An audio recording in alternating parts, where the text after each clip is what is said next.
Hello students, in last video tutorial we studied how to configure routing information protocol which was based on distance vector routing. In today's video tutorial we are going to understand another routing protocol, that is Open Shortest First protocol. It is an interdomain routing protocol based on link state routing. It is an open source protocol, hence it can run on all network routers. It was developed by Dijkstra to deliver a loop-free topology. Its domain is also an autonomous system. An autonomous system is divided into areas. An area is nothing but a collection of networks, hosts, and routers all contained within an autonomous system and having a same area identification number. As you can see in the diagram, the autonomous system has been divided into three areas: Area 0, Area 1, and Area 2. Among the areas inside an autonomous system, there is a special area called as a backbone area or Area 0. All the areas inside an autonomous system must be directly connected to the backbone. Each area has an area identification number. The area identification number of the backbone area is 0. As you can see in this diagram, area 1 is connected to the router of area 0, as well as area 2 is also connected to the router of area 0. While dealing with OSPF, there are two important terms: designated router and backup designated router.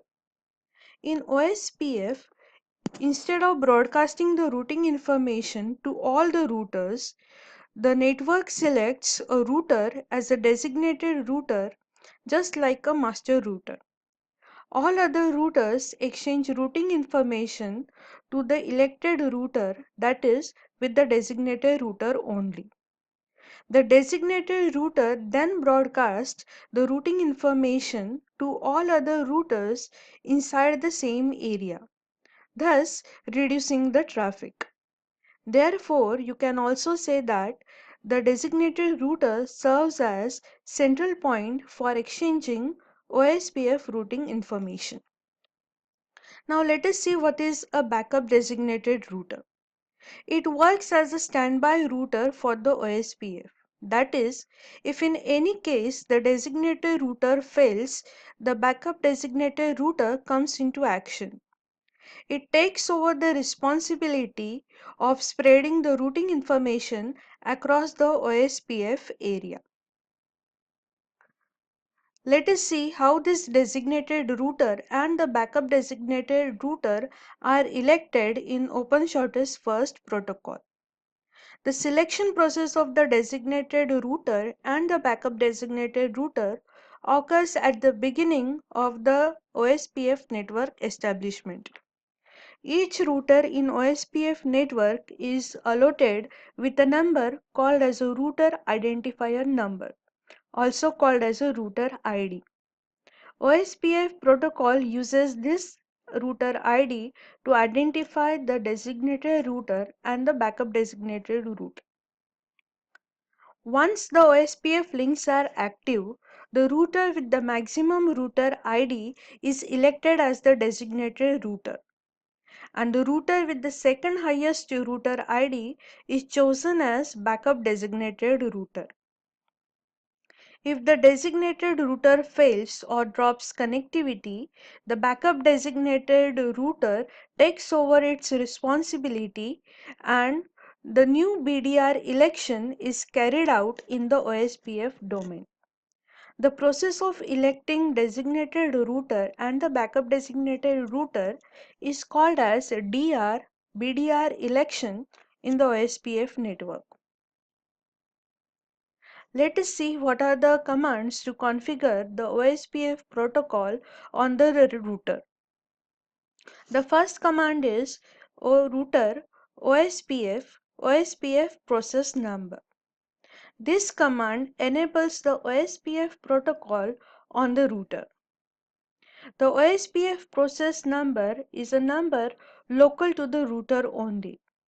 This value does not ensure to be same on all routers within the area, but it is better to keep this same for all the routers inside an area for better administration.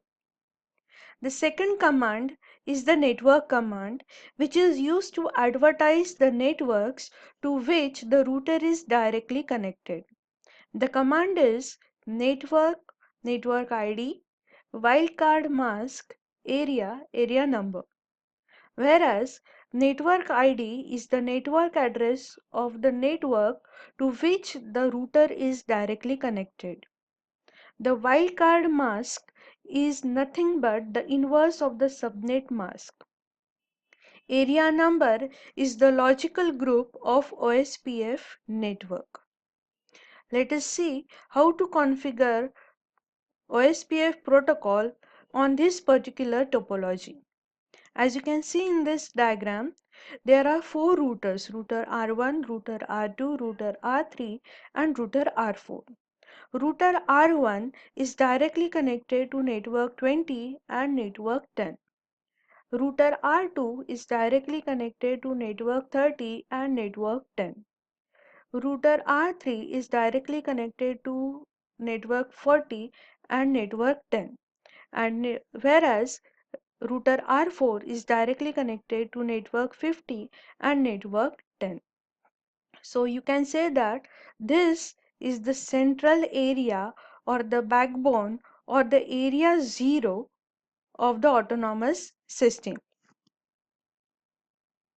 So if you want to configure the OSPF protocol on router R1, you can configure it as follows.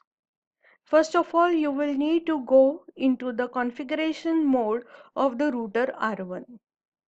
Once you are in the configuration mode of the router R1, you can enter the command router OSPF1. This particular command will enable OSPF protocol on router R1. Next command is the network command, which is used for advertising the networks to which router R1 is directly connected. As you can see in the diagram, R1 is directly connected to network 20 and network 10. So it needs to broadcast this routing information to the other routers. So for that, the command is network 10.0.0.0, which is the network address, space 0.255.255.255, which is the wildcard mask of the subnet mask, space the area 0. Another network to which router R1 is directly connected is network 20. So I will enter the network command one more time. Network 20.0.0.0 0.255.255.255 area 0. So with this I can configure, I have implemented the OSPF protocol on router R1.